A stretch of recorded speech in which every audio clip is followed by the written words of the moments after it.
What is up? Welcome back to the SuperCoach Experience podcast. I'm your host, Brandon Savage, the coach of the Xavier Turbos up until round 27, but we are here for the SuperCoach finals leading into the 2025 final series. I am joined by the Masked Wolf, Suspicious Tomatoes, Harry, all 3 in 1. How are you going? You are a SuperCoach immortal already. Yeah, I've had a pretty good season. I think I clawed. For someone that didn't have drinking until around round 21, I did amazingly well or something like that. So yeah. That is pretty good. He went on a little bit of a run at one point. Yeah, it most really cost me getting into like top 100 area. But it's fine. We live and we learn. It was an amazing season. And I'm happy where I ended up, and I'm very excited for next season. How did you go? Let me check here. I went 545 rank with 35,248 total score, which I was very happy with. So yeah. We did a podcast at the start of the year and you got absolutely roasted for your first team reveal. To see you've ranked 545th, oh my God. The comments, I'm going to clip this up and put it in a reel, and just like, sometimes your starting team isn't everything, right?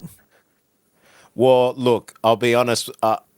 Some of the comments were a bit right in a way when I had Reid Marnie as my starting hooker, and I didn't end up going with that, thank God.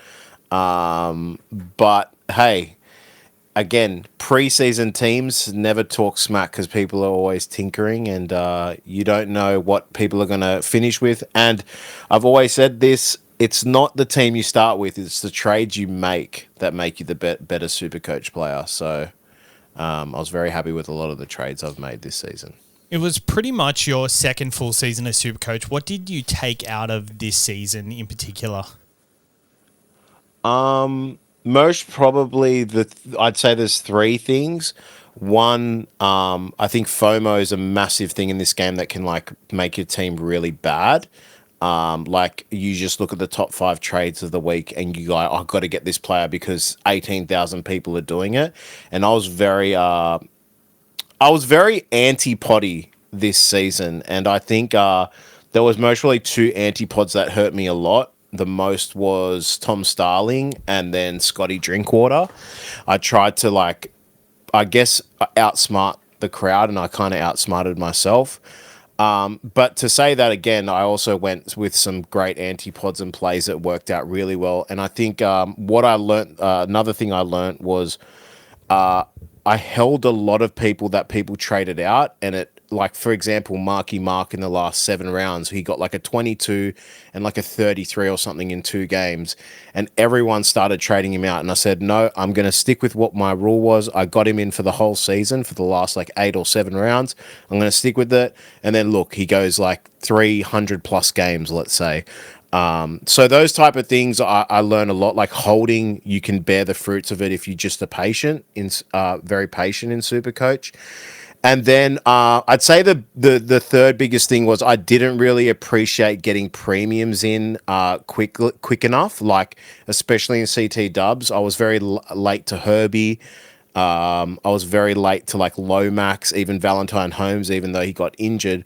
Those things I'll most really value a bit more next season and go, look, if I can get them in as soon as possible, it'll benefit me in the long run.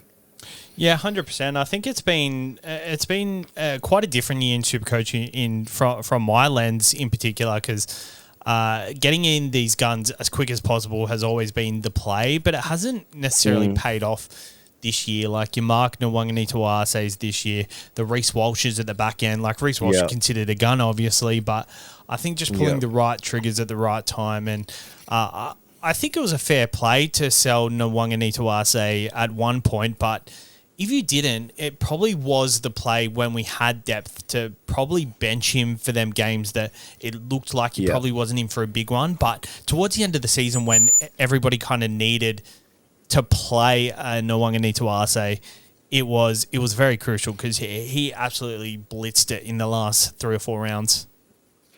Yeah, and I think that trade was also very trade dependent. Like you went very aggressive this season, and like it was 6 weeks to go, and I'm like, how many trades do you have left? And you're like 2 or 3, and I'm like, that's insane type thing, you know. And that's when you can't really do that trade. The one thing like I wasn't used to, again, I haven't played a full season of NRL fantasy except for these last 2 seasons, and these were my first 2 seasons in SuperCoach. And everyone was very surprised by I think the front row forward points this season, which I wasn't accustomed to. It was like a dead position in a way, kind of like hooker. And this season, like your Aaron Clark, your Payne Haas, your Terrell May, these guys were just dropping consistent 60, 70, 80s plus, which I think, again, leads to like the premium talk and like valuing that a bit more. But it's going to be interesting next season as well, because do you just go Terrell May, Payne Haas and have them sitting there, or go for a little gamble or something like that? So I'm so excited for next season. Like, yeah, I can't wait. It's going to be very tricky. You're going to have like these Herbie Farmworths who are going to be 850k. You're going to have Reece Walsh who's going to start at a ridiculous price. You're going to have Payne Haas and Terrell May at top dollar. Like, I think Payne Haas and Terrell May are worth what they're going to be worth, but are these backs, paying up for these backs going to really be detrimental to our side? So I'm interested to see how we go, and I'm excited. But firstly, you just need to touch on, we're not in the studio today, obviously. We're doing all our end-of-season award shows and all that over the next coming weeks. I've got a very special surprise for all you guys next week on the podcast, so stay tuned. It's a big one. It's a big one. Trust me, it's a big one. Shout out to DM Podcast Studios, who has set up our merch store. Shout out, SC Experience shirts are out. We've got jumpers and bucket hats at the moment. This will just be the first of many drops. We'll have some drops throughout the year next year, but we've got the store set up. We've got all the kind of products set up, so we're ready to go. So if you want to purchase some material for the back end of the season to, wear over Christmas, then by all means, please do it. So we're here for SuperCoach Finals. Master Wolf, or what should I call you in your SuperCoach? Should I call you Suspicious Tomatoes? No, just call me Wolf. Wolf. Are you part of our Patreon, Wolfie? There's a Wolfie in there. Definitely not. Yeah, is there? okay, yeah. Maybe I am, man. I've just supported. No, because I saw a Wolfie in there, but I'm like, he wouldn't have joined it. Like he just speaks to me if he needs to. So like, yeah. So I barely speak to you. All right, so we're going to go over our SuperCoach Finals teams and kind of how we're going to go about it. We're going to do our team reveals and why we go about things. My first thoughts off the top of the dome for SuperCoach Finals, I think it's going to be interesting. We've got unlimited trades. We can change our team every week because obviously the final series, we don't know who's going to play week in, week out. So you can't really manage trades and stuff like that. So it's a new team every week, fresh amount of trades, however many trades you want to use. I think the way to play this, especially in the final series, a lot of people are going to go the big guns, but I think you just got to look a little bit deeper into that. You've obviously got, I think, your Payne Haas's, your Nathan Cleary's, probably the two standout options in my opinion, but I think you can interchange between all the other guns that you choose. What kind of way have you gone about your SuperCoach Finals side? I'd say exactly what you've said. Maybe there's two must-haves. I think is Cleary and Haas. I think Hooker's a toss-up. I don't think you can go anywhere else besides Brayley and Grant, in my opinion. I could be completely wrong. Maybe Starling's a shout. Maybe Reed Marnie's a shout. But I feel like Brayley, for me, is the safest option there. And then I've tried to be a bit different when it comes to sort of 2RF, 5/8 wing center and my flex. I've actually not gone with two fullbacks as a bit of a play. I'll tell you what's funny. We haven't even talked about this, but I haven't either. And a lot of the sides I've seen have. So I like that we're on the same page here. One thing I do want to touch on quickly, just back to you think you kind of got to go Brayley or Grant. Whilst at first glance I agree, I think the good thing about SuperCoach Finals is if a hooker scores a try and has, a try assist, then all the hookers that are available for SuperCoach Finals have the potential to have the biggest score of the week. So it's just got to land on the right side for them. We've got to hyper-analyze a lot of things. And, I'm looking at Harry Grant and Blake Brayley first up, and I'm thinking, yeah, they're probably the best options, but you've got your Tom Starlings who could potentially get a few attacking stats. You've got your Connor Watsons who, if he gets enough minutes, probably has enough attacking stats in him. I don't know. I think there's plenty of avenues you can go, but I agree. I think I'm going with Blake Brayley only because I think the Dogs' defense is quite solid and they're quite mobile in the middle, whereas Blake Brayley, I think if the Sharks play fast, they can probably tear their middles up because they're kind of a bigger pack. I think the one thing that I kind of based it all off was I need a hooker that's going to play 80, right? Yep. Which is Grant and Brayley. I think someone like a Wade Egan could be something very interesting because, I mean, from what I've seen, and let me know if I'm wrong, but Healy is in the reserves, listed in the reserves, so that's one less headache that you would have to worry about with Egan. Look, Connor Watson could also be someone. I mean, Roosters are absolutely firing. I wouldn't be shocked if Roosters put up more than 16, 18 points in this game. He could be someone that comes off and gets a bit. Even, I know this is crazy, but even someone like a Billy Walters can have one of these crazy good games, and it's just is what it is if you're going for something. But again, in this position, I'm going to be... I want to be as stable as possible. Sharks at home, they had a very, very good win against Bulldogs, so I'm just sticking with Brayley. I'm not going to change. And also, Pappenhausen not being named, maybe that takes a bit out of Melbourne's attack. So I don't want to go Harry Grant off that. It could add more to Harry Grant potentially. Like you never know. True. But... it is I mean, the one thing is Bulldogs have not been playing well. They're actually leaking quite a lot of points, and it's at Amy Park. That is two big things. And I think for hooker, I want to have someone that's playing at home.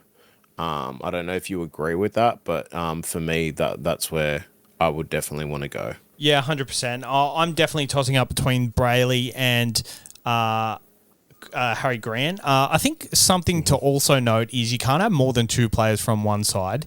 So 100%. I think that makes it tricky as well, and you've got to balance your side as well. So, like, if you're looking at a Cameron Munster and Harry Grant, it means you can't get Eli Katoa if you're looking that way. I actually don't have anyone from Storm. Yeah, right. So I'm looking at Blake Brayley, and he played the Roosters at home this year for 108 points. He tore up their middle. I remember this game.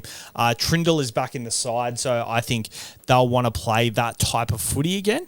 So I'm leaning towards Blake Brayley, and I'm pretty happy with the way I go there. I think he's pretty much, even if he has a rough game, you're going to get a 50-60, which you'll live with. Yeah, 100%. And I'm going Brayley because... my 5'8" is also Munster, and my second row is Eli Katoa. So I think to get that into the system, I think that's a good way to balance it. And Munster, big game player. Eli Katoa just scored 115 on the weekend. I think Eli Katoa is the premium attacking second rower that is available, but we'll get to that in a second. Front row, can we agree it's Payne Haas? If I told you I don't have him... Oh, are you serious?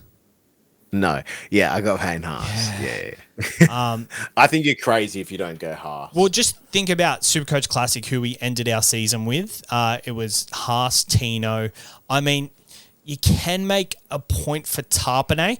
Actually, to be fair, I think with the flex position, it's very interesting. We talk about we didn't have two fullbacks. I think you can go like Payne Haas and Joe Tarpanay potentially. I personally think if you're not going two fullbacks, you're either going two halfbacks or two wing centers, and more towards wing center. I actually disagree with that. Really? Yeah. I'll tell you who my flex is very shortly. So we're going Payne Haas. Okay. I think there is a world where you could potentially get a Tarpanay as well, but I think in that flex position, you want someone that's going to score probably score a try. So I semi-agree with you there. Second row, I've gone Eli Katoa just because I think he's got enough base in him to get him by compared to your, Paddy Carrigan's, who I was looking at in that position. But I think he's got enough upside in him to potentially have a big score and have the biggest score of the week. So I've gone with Eli Katoa, and he's trustworthy too. I like the pick. I'm banking my whole team around the Melbourne Bulldogs game kind of being a tight game, and it being kind of like something around, I don't know, 20-12, 20-10 type thing, where maybe there's not a lot of points in it. I personally haven't gone Katoa. Maybe that's because of the fact that I had him since day dot in Classic, and I'm sick of seeing his name now. But I've gone with Aaron Clark for New Zealand. I like that he's a 50-60 player, but he can also jag a try assist. He's a core player in their attack, and it's at New Zealand's home. I know this is crazy to say, but I think this could be a very high scoring game. And I think Panthers letting up 20 plus points against St. George. I think people look at the 40 in Penrith, but letting up 20 plus points against St. George at Wynn Stadium, I think there is room for points to be sort of grabbed SuperCoach wise from New Zealand. And anyone that's going like RTS or something like that, I'm not personally, but I think it could be a very good play. It's funny you say that. Aaron Clark is my flex. So nice, I like it. I think just because of finals, defense is up. Like, trust me, the first game we see this Friday night, it's going to be such a different intensity to what we've been seeing in the last couple of weeks. Like, we saw Penrith 100%. 40-20 against the St. George Illawarra Dragons. I remember seeing a Penrith like this. I think it was last year actually, and then they played the Roosters in the finals game in game 1. And just the difference in how both sides look, Penrith in particular, the intensity was just so much higher. So what I think is the forwards are going to have a lot of input in the results, and the backs. I think you've only got to choose one centre wing, and you've kind of got to target someone who's going to score a try, unless you think a side's going to get hammered. The Warriors matchup seems obvious, but I'm not willing to double down too much on that matchup. I think you kind of got to hedge your bets a little, because I think a lot of teams are going to think similar. I agree with everything you said, and I think it is a completely different ball game. This is going from normal NRL season to Origin, where it's more physical, likely to be less points. I mean, if you look at who's at home this week, that's predominantly going to say that the defense should be a bit better. Well, with Canberra, even Sharks, Melbourne, maybe not the Warriors, hence why I'm sort of leaning into that game as much as I can. But yeah, I agree with everything you said, and I don't mind the double FRF, 2RF play. All right, halfback.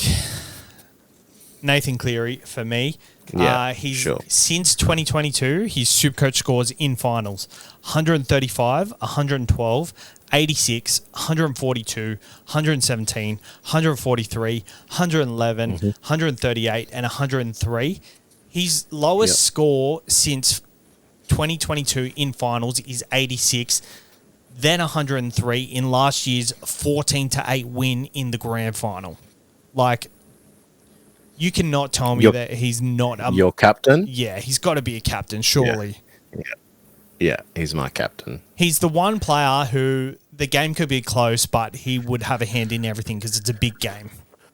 Yeah, I think we should also say maybe at the end of this who we think two other viable captain picks are. If you're wanting to just go left edge, left center, and go, okay, I want to go for a gamble. I think I'm pretty happy with the rest of my side at the moment and the makeup of it, that I'm okay to let him be the popular captain choice and just let the rest of my team do the talking, because I think he's good enough a captain choice that not many other teams are going to make up too much ground on that by other captain choices. But also another thing we didn't say, captains, triple points, vice captain, double points.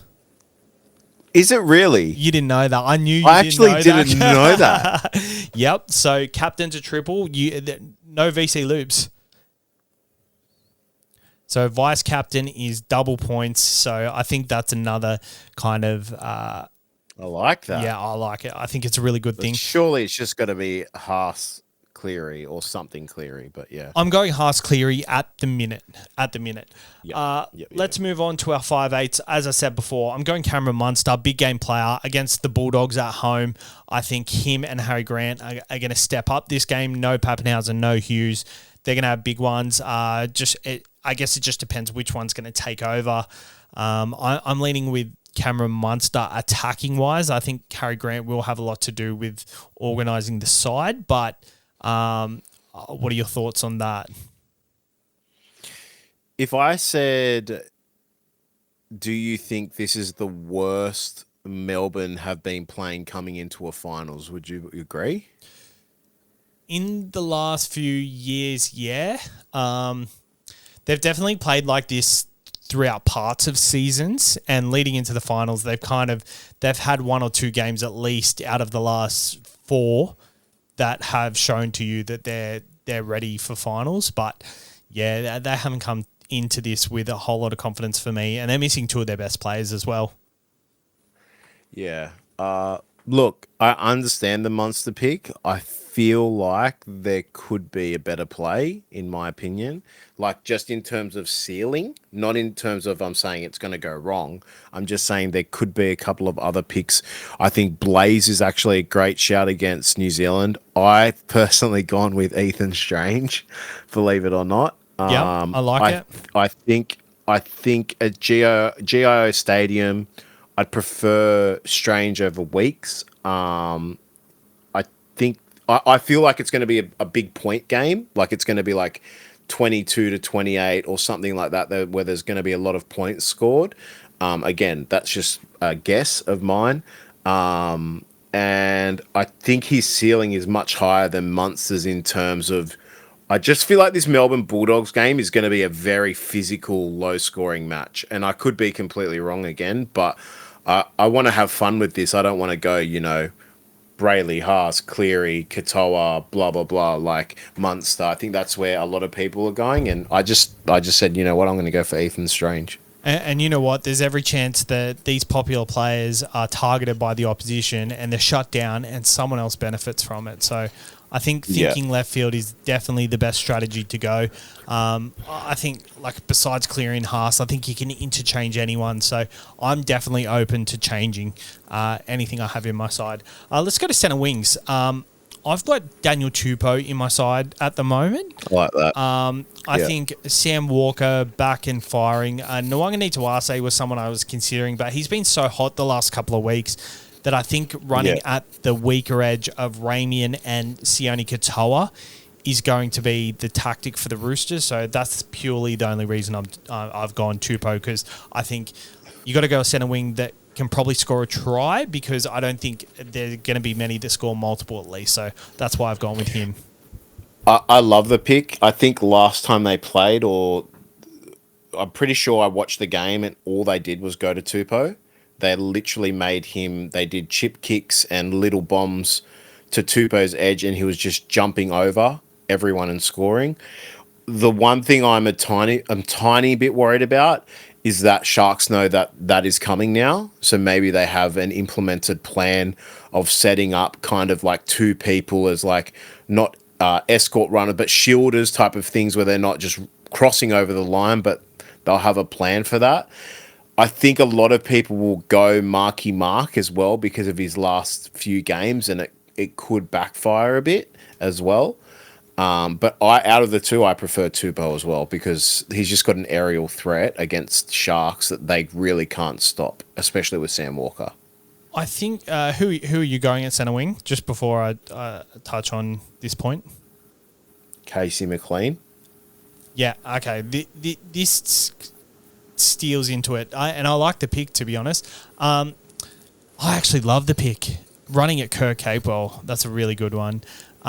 Yeah, he's a good defender, Kurt. I just kind of around the 60th, 70th, 80th minute, Casey McLean, he can just sort of become a bit of a beast. And he's had a phenomenal second half of the season as well. Misses a lot of tackles, Kurt Capewell. He's missed over 100 tackles this season. He's the number one missed tackler all season. How do you know that? How did you just spring that? I was looking at the stats the other day, and I saw him on top. And I'm sorry, him on top, and I'm like, holy moly!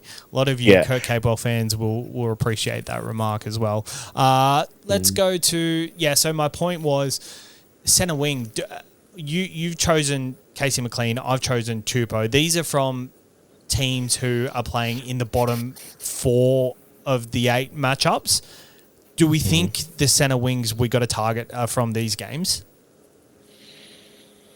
No, because I actually really like, I don't know if he's center wing, but Nick Meaney. He's center wing, yeah. I really like him as a pick as well. Especially he'll be kicking, I assume. Goal kicking, no Pappenhausen's out. And we know what happened in the couple or few games. Like if Bulldogs don't turn up and they play like the way they've been playing, where they just kind of fade out of a game, can't attack, can't get points, and Melbourne roll them, I think Nick Meaney is going to get 100 plus for sure in SuperCoach points because, there was a part where Pappenhausen was out for a few weeks and he just went absolutely insane and everyone started getting him in. I think, if you are talking about what you're saying, who are the center wings? I think someone like Kale Iro could be absolutely huge. So yes, I just think it's such a tough question, right? Because do you think there's going to be more points scored in this Penrith New Zealand game, Sharks Sydney, compared to the other two? Most probably. Most probably, right? I think the Warriors are going to surprise us still, though. I think they're going to be up for it at least. Fullbacks, I've gone Dylan Edwards. I think I definitely want to target a fullback in this Warriors game. I think this is the best matchup attacking wise, and I think if Penrith put it together, they put points on the Warriors. Whether they have a close game or not, that's still yet to be determined. But I think Penrith have been waiting for this week and the finals to put their mark on the final series and the competition. And I think this is the week they're going to do it. Yes, it is in New Zealand, but Dylan Edwards averages 76 against the Warriors, high score of 122, which was last season in Magic Round. I like the Dylan Edwards pick, and I think he's the biggest ceiling fullback this week. Teddy is as well, but Teddy's close. Teddy's been in great form. Well, the thing is, right, even though Edwards got, 20, 25 minutes, I don't know the exact minutes he played, but he got about 20, 25 minutes resting against St. George. They scored, let's just say they were on, I don't know the exact number, but they would have been on about 30 points, 28 points. He was on 20 points, SuperCoach-wise, against St. George. So I'm a bit worried in terms of, I know that they click, but sometimes Edwards just doesn't score when the team is scoring. It's really, really weird. I think Tedesco's the safest pick because I do think Sharks can still leak points. And I'm pretty sure he's going to have the highest ownership. But, geez, someone like Nick Meaney, KO Weeks, there's so much, There's so much things. Even, you know what? Even so, I bet you there's people out there going Charles Nickel-Cookstad. Just with Warriors. Warriors at home are an absolute beast of a team when they're clicking. So, who are you going at fullback? You going Teddy? Teddy. I've just looked at my team and I've got Tupou in at centre wing, and I like this Penrith matchup, but who looks better? Is it Teddy and someone else who's in that centre wing spot, like a Casey McLean, or Dylan Edwards and Tupou? I think by far Teddy and someone else. And I've actually changed my trades. My centre wing's now Paul Alamotti on the left, because at that right side for the Warriors, that's their worst defensive edge by far. Kurt Capewell, isn't he right side? Well, To'o's playing on the right side, but there's every chance they swap back, to be honest. There's every But chance isn't it usually McLean Jenkins on the left? it usually is, but Alamoti's in the side and Jenkins has dropped. So there's Did they Alamotti. drop Jenkins? Yeah, Alamotti and To'o are on the wings. Yeah, because Jenkins. See, this is the thing. I was like thinking DWZ was a pick because Jenkins' defense sucks. Yeah. Now that I know that, that changes. But there's not every my McLean pick, but yeah. you've kind of sparked my like thoughts. Brian To'o is so versatile on what edge he plays on. There's every chance Alamotti plays on the right side, and Brian To'o could be a pick that everybody is sleeping on playing on that left side against that Dallin Watini-Zelezniak edge. So I might take a risk on To'o just to on the off chance he plays left edge. Oh gosh, I don't think he'll play left edge though. I think if anything, it's got to be Alamotti. I mean, Alamotti played right last week. He's been playing right when he's come into the side. It could happen. Look, either way, if To'o does play left or right, you're most probably getting an easy 50 from him, from To'o, no matter what side he plays on.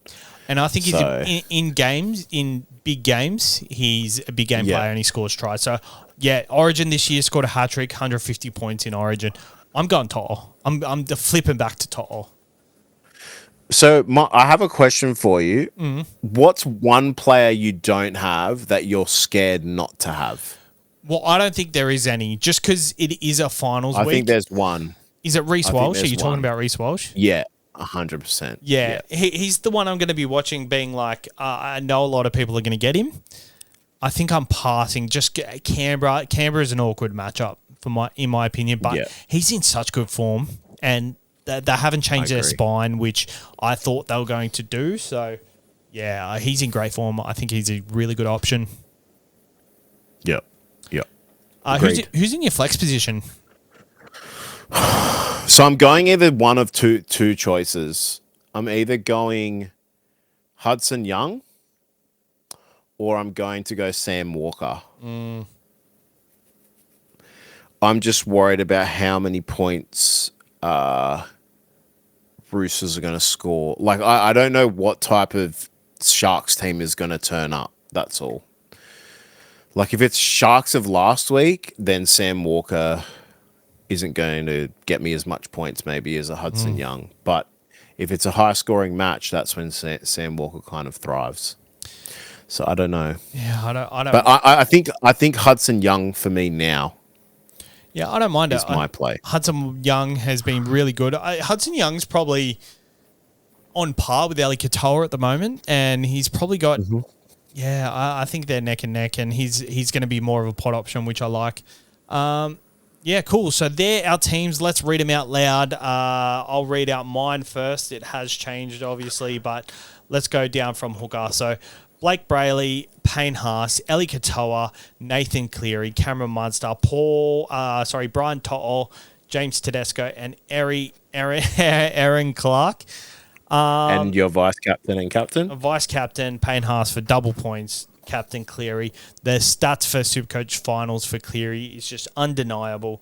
And Payne Haas, he can average you 80 just with his pants off. So I like Payne Haas as the vice captain, and he's the one player that I know he's going to score 80 for me. So I'm happy to go roll with that. Let me hear your team. I've got Brayley as my hooker, Haas FRF, Aaron Clark 2RF, Cleary captain, Ethan Strange as my 5'8". Then my centre wing is Casey McLean, fullback Tedesco, and then Hudson Young with VC. Very good. I like it. Hudson Young VC. Ooh. Wait, who'd you say your captain was? Cleary? Yeah. All right. I want to do one thing before we do finish off. So I want you to tell me who you think is going to win out of these matchups. So Canberra versus Broncos. Oh, shit. You started with the hardest one, in my opinion. I'm going to say Canberra win by, and I'm going to go with a score. I don't want margins. Too late. Canberra by 4. All right. Sharks versus Roosters.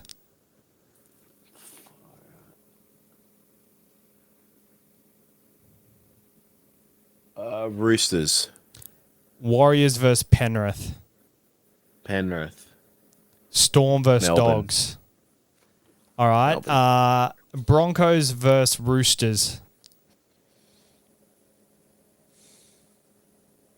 Broncos. Penrith versus Dogs.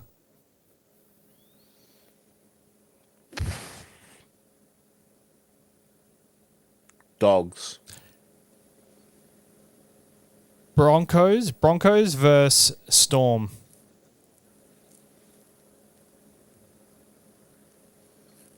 Storm.